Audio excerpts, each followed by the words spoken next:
Mi iyu usitana chatkre angang nupa macanido. Nuksiso isingda solari. Ibem halna Bem, chak tu mama thongbiraki. Nangso larik ni hagyeng. Hoy mama. Nuksiso man tawbi yaba khara taramnaga kada changlakuna table mamang de hek fambagani call lakpado. Nuksiso nokmi call to paikali. Hello? Chak thongiro? Nasangam drabo? Kuidarage?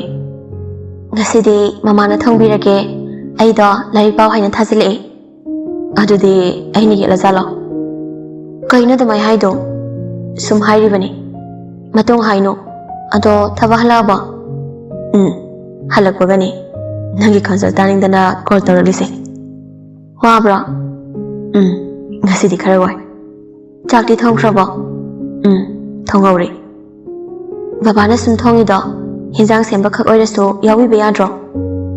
Nang laglaga oina yawraki. Nuksi Jaisangi wahaiduday kairei. Adubu saksini. Yare. Magidi sumaita hairakani. Phagi tawbanida. Ado wabagine kisunda changningdraba. Adudi nasada fresh oitholrodana. Phone do thamkre masa fresh oithoke haijabagi wani. Tumin ngihak famduna lei. Mapi amu tapna sinthari. Ai lare. Ai tasingna lalibe. Nuksisu nongmi larik puthokduna pakre. Nongdangdo changana sathokduna famungda famduna lei. Velikdo Rizada call tawraklami. Belik nokrem haikrem nana. Gari ahanba thawuse haksang site khalida. Adu kadarage. Plastic manam namgum kaigum usitriba kaidro nangido. Ahanba oibagi khuyang ama. Aduga gari ahanbada koiba chatbagi mahau sisu phangdaba kana amanadi khangba natedo. Adu hagena call tawriro nangido. Oh, nungaitedo. Liliput. Taine. Phone wa yadrabo. Adu kana loidubo. Ngasine. Ngasi I karkani koi. Taton leidu kidro. Happy true. Mi yang ustabra habu soishini. Mi halade nang tatona nang phazalani ne. Thamoya ina. Call do kai. Aduga saring faireng masinda form thokduna. Aina chappa phangdre hairadi. Moyam chahanbagi thawak paikhalakani. Tanjadu mirai biraba phone do ringking laklami. Namai. Chiji sum thingakduni yo.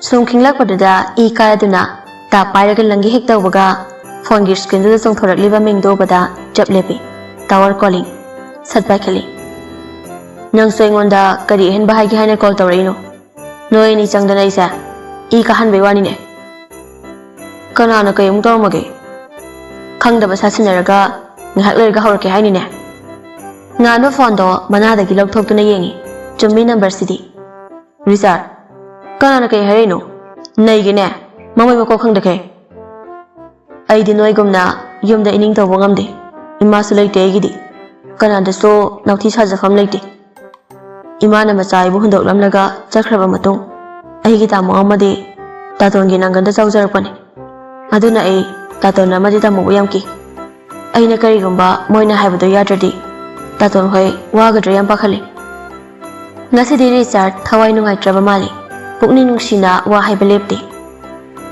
aigi baba se heart patient Richard kaidarage kanana ke hareinu aina nangonda haibada nangna nungai reda buwa haikraba Richard nganbagi wa tadi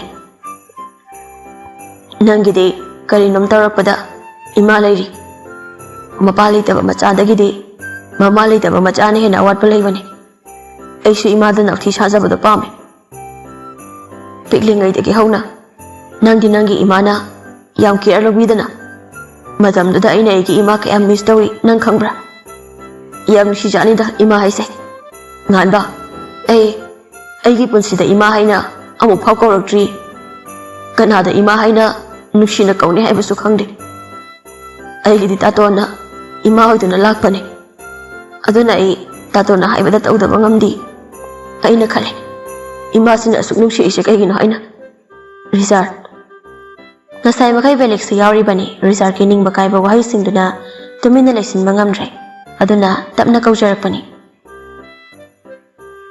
Ima leijaba makhoi-singdo aidi yam kalai.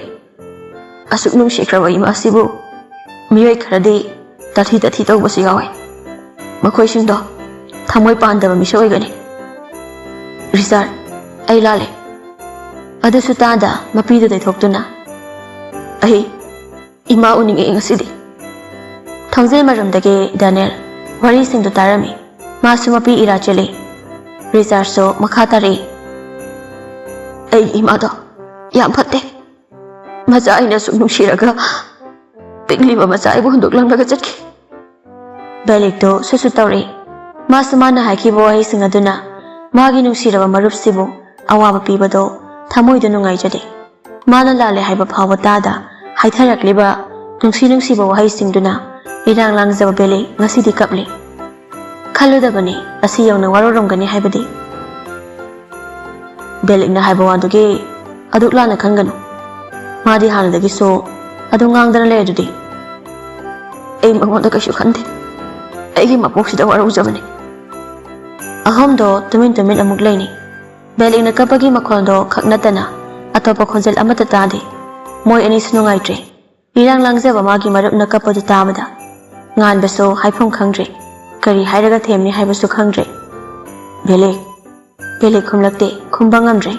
Mabukni nungsiba henmanbana. Rita na haibado phonda gitai. Bunga kedare kapade. Ha kaigino adu kana kapidi. Belik kari sakhomdana kaptuna lairi. Game pobagi bo aduk thina kapa hauna bro yeningde ko. Belik kapada phajinduna wangang na bohani. Aina mama aina Rita halakti pakhalei. Bunga kaino kai kapino sengna hayuse isa kaidawre habano. Mama Rita do ai wanda yang warokre. Kaigi madi isa da waroriba. Nate nana kai hairage mangonda. Wada makata mangamda kaptuna laiki. Ngan do oiramnade asumna kaplamdabasu ye. Adubo Belik madi isam chamna ingaw ngawna ngangningba ngangduna leirakpa oibana kapani. Asuk thina mabungni nungsibani. Ngan bo oiramnabade Richard pu themjinbiramba ye. Amaramda Belik madi angang masagum leijaribani. Ingaw ngawna leiba misak aduna henbani mabungni nungsiganba. Adugi sumathakta Richard nganba makhoi anisi mani yam nungsibani. Adumagna Richardna waraukre khalaga mabungni nungsibani. Phondagi hairei Richardna. Belik adubu takhidre nganbana. Belik tabro. Tai sanaro phajana hainoko. Rita su thokre nganba nokmi kaino adu kana law khongdoride. Belik ngasidi phagi taraktre tamil laikre. Nganba muksa hairi. Ipa poktage adu yang kana khakpa nongdi thengnajaraktrine. Richardna aina kapkadra hairaga nang noina kapiduna kai wakhal. Nganbana aingonda kapkali homo mali hairamlaga homo di nang wairamene. Sam khakse aduga phanik sejilaga thek tana lairo. Nganbana panabu pakjani ne nasaktuda de. Belik tanole nganba ngakna koi haibaduna. Aina kapade Richardna imotari sitolaga aina kapagi themnaba hotnarakani. Adu khangbagi aina ekhoi tawar sadana drama mate ama sanaba. Sidi thinungai janine. Richard sauna minai sidi. Ngasigidi oina bolosilasi. Noika wari sana laidana napi gamta thi khanglaroi. Evida napi masak phajabi amta thirugi. Nganbana napi bu thiruni haise angakpani. Nganbagi machedi kanana lawine nangni evida gi napi thikhrade. Nganbana adaidi chaina raklani ising isau tokiba ngahakta ngairi ko khane amawlu. Belikna nase mayum pan khanglar harasu sawine.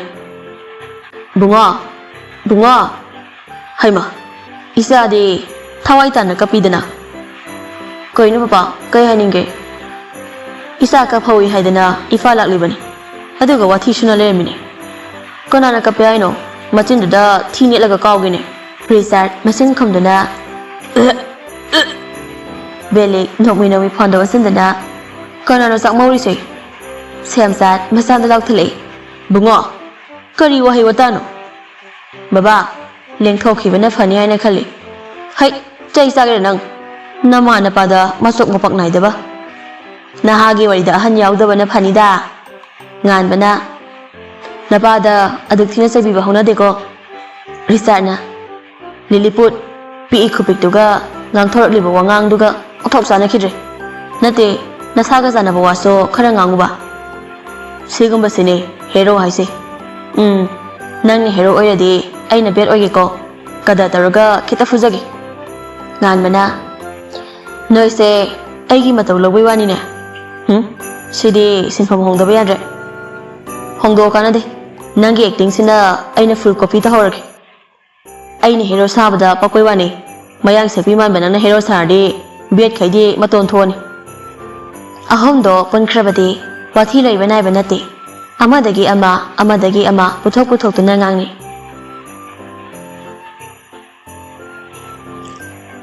somda nupiduso nupa mana pirakpa potsingdo puthok tuna yengli ningthina pek tawriba pek to lokthok yengbada manungda mani yam pamsaba pink color gi fokok tok tawba ma yauduna leirami lakhatuna yengi manungda amasi yauri khongo plate adusto pink color yaurami nungsi nafetawna aigi favorite color gaso khangi masingangsi ataba khawjaw dudana asapot yaurami masingangsi yenguni thoiba sanglaktuna ise ibai masana pirambado yengiro nungsi sauna manaw sethale chala he angang na he pasadana ibai masa kaina nang soire gi khutta ai khangna teibema lekai gi mi mayamna khangnara ba famni kai khangnai ba is yam hayya ning bai wani ne ho ibai masa ga nang koi nei habado loi khangnare haba ibani koi nei habade nangonda kana na hai mi thoigi mo pa dubo babla na khanbinu thoiba isai ga ngang silei yare bema hodrong hona ure eidi nangna khangloi haina khalido masi makut hangatuna uli isege favorite color ga khangdana pink color gi pot mayam ama lerek liduso ai su khangjai ko amu ikai dreso mi loi tawna ba thabangni nana nang sai sagira thaibaso ngangang dana saki ikai dana ga tawadana mama so khanglaba sida nungsi so potsingdo ningthina upuda hapchinkhri mathangi numini ngasidi angang na pado maseda koi bisase haidana giri tai nana noi hum kok satpe yadro aikhoi hum gi gari da noi hum na pai ba nap cha da bwa do ngang nu ko ise seba nana ai koi bis aning de ba chaning da ba yare seba please nuksina yarak loi haba ai birthday na hajilo nana amu hana hajare ngasigi weather sa nupi ga koi am chaning dawni hoi ai hairage thank you che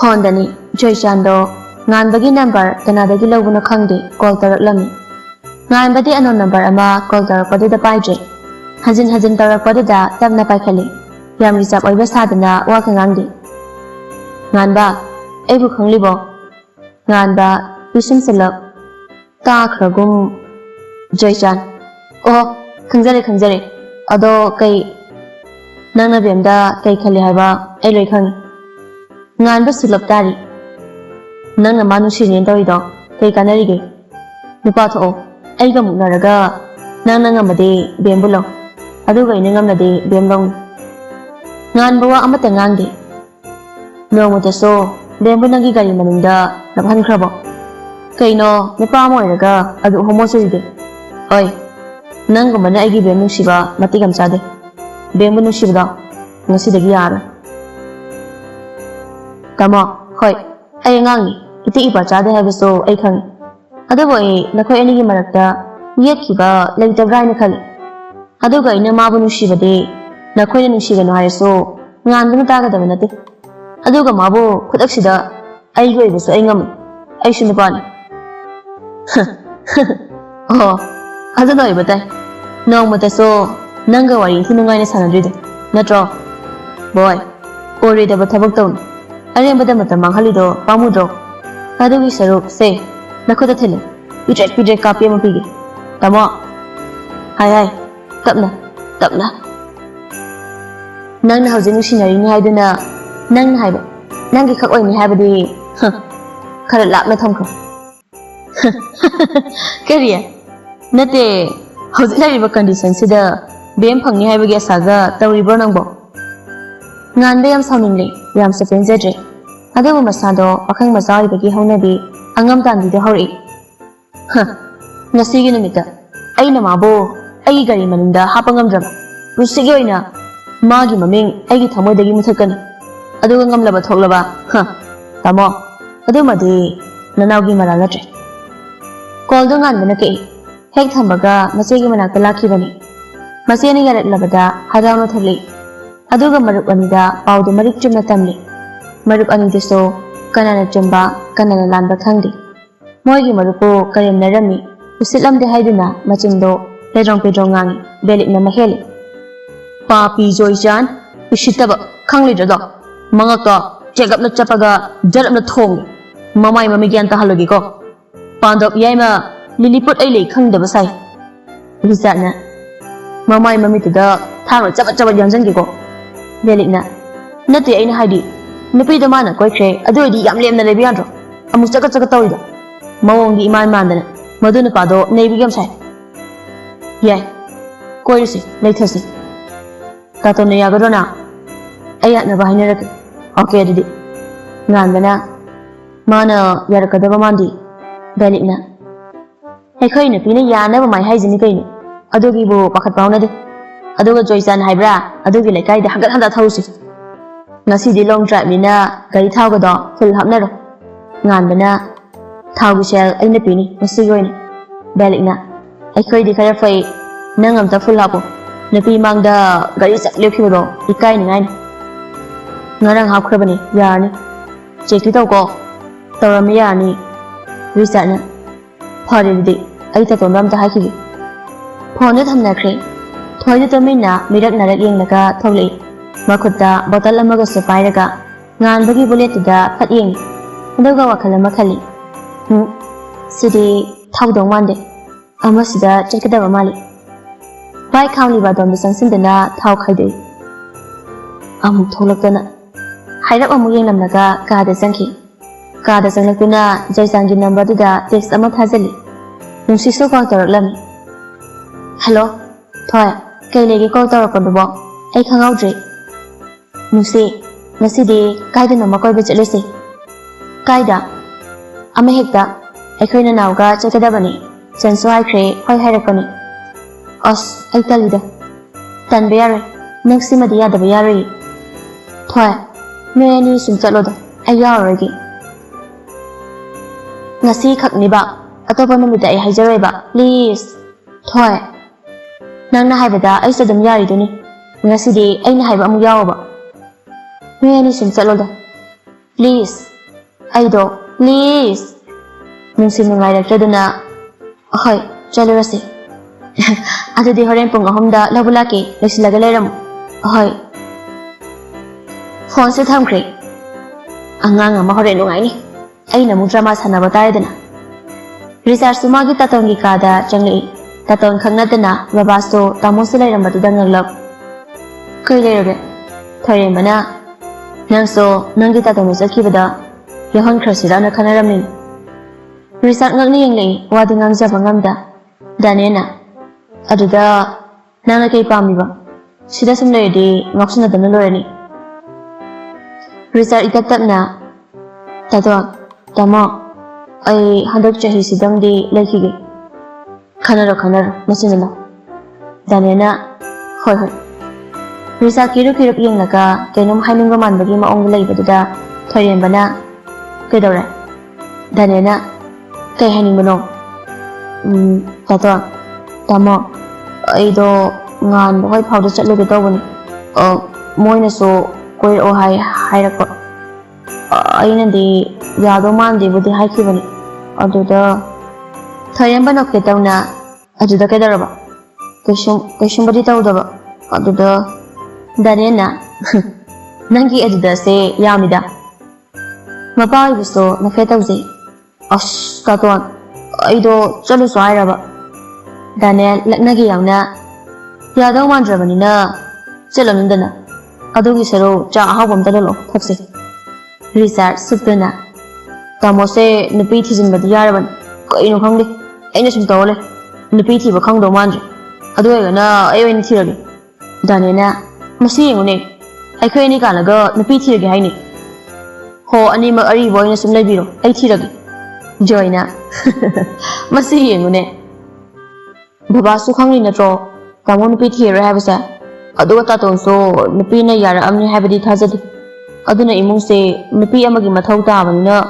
ꯑꯩ ꯅꯨꯄꯤ ꯊꯤꯔꯒꯦ ꯍꯥꯏꯖꯕ ꯋꯥꯅꯤ ꯊꯩꯔꯦꯝꯕꯅ ꯔꯤꯆꯥꯔꯗ ꯅꯪ ꯉꯥꯟꯕ ꯍꯣꯏꯗ ꯆꯠꯅꯤ ꯍꯥꯏꯕꯗꯣ ꯆꯠꯂꯣ ꯔꯤꯆꯥꯔꯗ ꯅꯐꯦꯠ ꯇꯧꯅ ꯑꯍꯣꯏ ꯍꯣꯏ ꯆꯠꯆꯔꯒꯦ ꯔꯤꯆꯥꯔꯗ ꯊꯣꯛꯈꯤꯕꯒ ꯖꯣꯏꯅ ꯍꯥꯏꯁꯨ ꯍꯥꯏꯕꯅꯤ ꯑꯆꯧꯕ ꯅꯨꯄꯤ ꯑꯃ ꯊꯤꯅꯕ ꯇꯧꯁꯤ ꯅꯪꯒꯤ ꯈꯪꯅꯕ ꯂꯩꯔꯁꯨ ꯄꯨꯁꯤꯜꯂꯛꯎ ꯅꯠꯇ꯭ꯔꯒ ꯕꯕꯥꯕꯨ ꯍꯩꯅꯕ ꯆꯠꯂꯣ ꯍꯥꯏꯕ꯭ꯔꯥ ꯀꯥꯏꯗꯅꯣꯗ ꯕꯕꯥ ꯂꯩꯇꯦ ꯍꯥꯏꯕꯗꯣ ꯍꯥꯏꯔꯛꯑꯣ ꯂꯩꯇ꯭ꯔꯒꯗꯤ ꯕꯕꯥ ꯊꯤꯒꯦ ꯑꯁ ꯕꯕꯥ ꯍꯩ ꯏꯀꯥꯏꯒꯅꯤ ꯌꯨꯝ ꯄꯥꯟꯕꯒꯤ ꯃꯇꯝ ꯍꯦꯟꯗꯣꯛꯈꯤ ꯇꯥꯔꯦ ꯂꯩꯕꯨꯗꯤ ꯂꯩ ꯏꯕꯥꯅꯤ ꯈꯟꯅꯔꯛꯈꯤꯒꯦ ꯍꯩ ꯅꯨꯄꯤꯗꯣ ꯀꯩ ꯃꯤꯡ ꯀꯧꯏ ꯀꯅꯥꯒꯤ ꯏꯃꯨꯡꯅꯣ ꯀꯩ ꯂꯩꯀꯥꯏꯗꯒꯤꯅꯣ ꯍꯥꯏꯕꯗꯣ ꯍꯥꯏꯔꯛꯑꯣ ꯑꯁ ꯕꯕꯥ ꯀꯩꯒꯤ ꯏꯀꯥꯏꯔꯤꯅꯣꯅꯦ ꯅꯪꯕꯣ ꯕꯕꯥꯗ ꯁꯦꯡꯅ ꯍꯥꯏꯌꯨ ꯍꯥꯏꯗꯣꯛꯄ ꯐꯔꯛ ꯇꯧꯕꯅꯤ ꯗꯥꯅꯤꯌꯦꯜ ꯍꯧꯃꯤ ꯅꯧꯃꯤ ꯀꯩꯔꯣꯝꯕ ꯊꯕꯛ ꯇꯧꯔꯒꯦ ꯇꯥꯃꯣ ꯊꯩꯔꯦꯝꯕ ꯃꯅꯥꯎꯗꯣ ꯄꯩꯅ ꯌꯦꯡꯂꯩ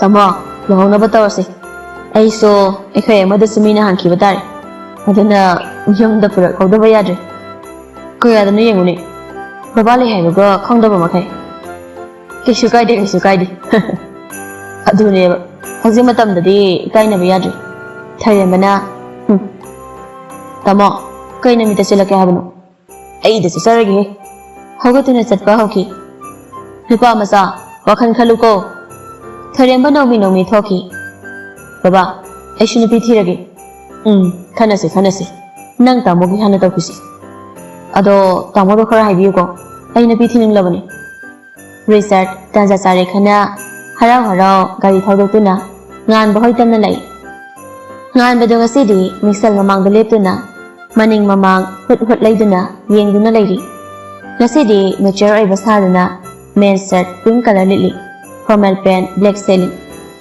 ꯂꯤꯠꯂꯤꯕ ꯐꯨꯔꯤꯠꯇꯨ ꯎꯕꯗ ꯃꯆꯦ ꯑꯣꯏꯕꯤꯗꯣ ꯋꯥꯈꯜ ꯑꯃ ꯈꯜꯂꯗꯨꯅ ꯃꯈꯥꯗ ꯄꯠꯄ ꯀꯨꯝꯊꯈ꯭ꯔꯦ ꯉꯥꯟꯕꯁꯨ ꯅꯧꯃꯤ ꯁꯤ ꯑꯣꯏꯗꯤ ꯑꯉꯥꯡꯅꯤ ꯍꯥꯏꯔꯣꯏꯕ ꯑꯩꯁꯨ ꯐꯗꯤ ꯐꯖꯕꯖꯥꯠꯅꯤ ꯑꯁꯨꯛ ꯐꯖꯈ꯭ꯔꯕ ꯑꯩꯁꯦ ꯄꯥꯝꯗ꯭ꯔꯤꯕ ꯅꯨꯄꯤꯁꯤꯁꯨ ꯑꯉꯛꯄꯅꯤ ꯑꯁ ꯏꯁꯥ ꯊꯥꯒꯠꯄꯁꯦ ꯀꯥꯆꯤꯟ ꯀꯣꯌꯥ ꯌꯧꯏ ꯍꯥꯏꯁꯦ ꯆꯨꯝꯕꯖꯥꯠꯅꯤ ꯃꯊꯟꯇ ꯂꯨꯈꯝꯗ ꯅꯥꯟꯗꯨꯅ ꯅꯣꯛꯃꯤ ꯍꯥꯏꯖꯩ ꯇꯥꯟꯖꯥꯗꯨꯗ ꯑꯅꯤꯗꯨꯁꯨ ꯂꯥꯎꯗꯨꯅ ꯆꯪꯂꯛꯏ ꯇꯥꯋꯔ ꯌꯨꯝꯁꯤꯕꯨ ꯑꯩꯈꯣꯏ ꯇꯥꯋꯔꯕꯨ ꯂꯩꯕ꯭ꯔꯣ ꯃꯤꯁꯤꯕꯨ ꯌꯨꯝ ꯂꯩꯕ꯭ꯔꯣ ꯔꯤꯆꯥꯔꯗꯅ ꯇꯥꯅꯤꯡꯗꯦꯕ ꯕꯦꯂꯤꯛ ꯍꯦꯟꯅ ꯑꯗꯨꯝ ꯂꯥꯎꯁꯤꯜꯂꯛꯏ ꯑꯣ ꯃꯤꯁꯤꯕꯨ ꯌꯨꯝ ꯂꯩꯕ꯭ꯔꯣ ꯃꯤꯒꯤ ꯗꯥꯏꯂꯣꯛꯇꯣ ꯌꯥꯝ ꯇꯥꯅꯤꯡꯗꯦꯀꯣ ꯍꯩꯃꯥ ꯅꯣꯏ ꯂꯥꯛꯑꯕꯣ ꯅꯨꯄꯤ ꯅꯪ ꯇꯥꯃꯣ ꯂꯥꯛꯏ ꯌꯥꯔꯦ ꯆꯪꯉꯣ ꯋꯥꯊꯤ ꯉꯥꯡꯅ ꯂꯩꯔꯅꯨ ꯕꯦꯂꯤꯛꯇꯤ ꯈꯥꯏꯗꯨꯅ ꯁꯨꯝ ꯂꯩ ꯅꯪ ꯇꯥꯃꯣ ꯂꯥꯛꯑꯦ ꯍꯥꯏꯔꯗꯤ ꯆꯥꯛ ꯅꯨꯡꯒ ꯊꯥꯡꯇꯣꯔꯛꯎꯗꯅ ꯑꯗꯥꯏꯗ ꯂꯦꯞꯂꯒ ꯂꯩꯔꯅꯣ ꯁꯦ ꯆꯥꯛꯁꯦ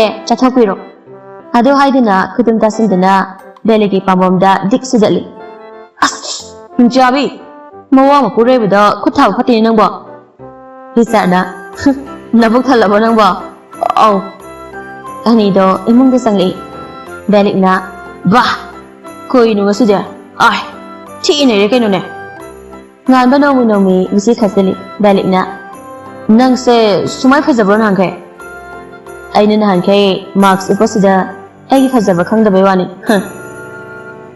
ꯅꯆꯦꯅ ꯑꯩ ꯌꯨꯝꯗ ꯍꯟꯕ ꯉꯝꯃꯔꯣꯏ ꯍꯥꯏꯔꯛꯄ ꯁꯣꯏꯗ꯭ꯔꯦ ꯑꯗꯨꯕꯨꯅꯤ ꯉꯥꯏꯔꯤꯁꯦ ꯄꯥꯈꯪ ꯃꯅꯝ ꯃꯥꯟꯗ꯭ꯔꯦ ꯉꯁꯤꯗꯤ ꯅꯨꯄꯥꯁꯦ ꯄꯥꯈꯪꯐꯝ ꯍꯥꯏꯗꯣꯛꯇꯧ ꯃꯥꯟꯈ꯭ꯔꯦꯗ ꯔꯤꯆꯥꯔꯗꯅ ꯌꯥꯔꯦꯕ ꯋꯥꯊꯤ ꯁꯨꯊꯔꯦꯅꯣ ꯉꯥꯟꯕꯅ ꯔꯤꯆꯥꯔꯗ ꯅꯪꯗꯤ ꯀꯩ ꯍꯥꯏꯔꯒ ꯂꯥꯛꯏ ꯑꯩꯅꯤ ꯀꯩꯅꯣ ꯕꯦꯂꯤꯛꯅ ꯅꯍꯥꯟꯈꯩꯁꯨ ꯅꯪ ꯑꯗꯨꯝ ꯑꯣꯏꯕ ꯀꯩꯗꯧꯕ ꯌꯥꯔꯁꯦ ꯇꯞꯄ ꯂꯣꯏꯁꯤꯜꯂꯨ Ngasai, loisinba hore haibadi kuirabani. Aduga husbau loyamdine. Nupidauna tap takiki lemine. Natholi bro. Ngahaki matang ahomdo thaglei. Ise. Loy. Ross. Kay noy nupi shibo. Ay kien ge tawi ko. Nganu bele ke khamda thazali. Ayo. Thoi nakhretawna. Yare lakna ro. Mang thadana sakhi. Bele ke maninga thoi du tong. Asumna chan hana lawri. Resat ke maninga tongkhre. Nusi oi da tanglakpada nusi kolangkho dagi filosum dina leram. Thoina kidari banangde. Lesin baloi bani. Phise losinong de tawba. Thamuro cho. Lao imung de chango. Yare khu changarege phatholo na. Nusi so changkhre nihak lerega tholi. Ngan ba nongmi samle. Nang nanawi do ina tongo. Ngan ba do gari asawbada galak libani. Seliba dress lakli ba maong matawda nusi ingangai. Amukta ukhijri ngan bagi sigumba saklonama. Nahan makhaidi casual dress at matamda face mask amade dum upani. Adu banga sidi upjri. Ngan basu khanglabani musina pink salakani heba. Adu mangna maso pink color ki purli lakhibani. Aduna nakmi leibani. Ngan bagi gari mamangda tongbado yai hina ma phawdi.